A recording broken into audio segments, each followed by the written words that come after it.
The lockdowns related to coronavirus have proved a contentious issue recently. Many commentators, typically on the right, are hysterical about the lockdown because, in their eyes, it infringes upon the freedoms of ordinary people. Irrespective of the health arguments, their narrative essentially defines freedom by what they disapprove of us not being permitted to do. In other words, working and spending money on frivolities. Freedom is not an abstract concept, however, as they'd like it to be. It amounts to practical actions that manifest in the real world. Arbeit macht frei appears to be the call. Personally, I've always struggled with the notion that the freedom to work is any freedom at all. In fact, it's worth looking at the practical realities of this freedom. In any wage labour job, the employed individual is controlled to an extent that would have made medieval feudal lords blush. He's told when he must arrive, when he may leave, when to piss, when to eat, when to smoke, and how often, all under the threat of dismissal and financial destitution should he disobey. For contrast, the lockdown situation requires us to avoid work where at all possible. The government has even stepped in to pay the wages of basically everybody employed in wage labour.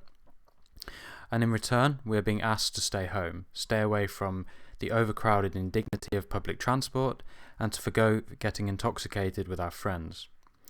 And even the stay-at-home restriction is so broad as to be meaningless. I can only speak for myself, but I've filled my days growing vegetables, reading, walking in the woods, but the right-wing commentators suggest that I'm imprisoned or enslaved. In any case, the restrictions appear different depending upon the subjective desires of those they restrict, and the reaction says more about those reacting than it does objectively about the restrictions. If you get off on consuming disposable products and being told when to piss, sure, this probably does feel like imprisonment to you. Now, this isn't a defence of authority. I'm under no illusions about the cynicism of the powers that be. And of course, business as usual will return post-haste.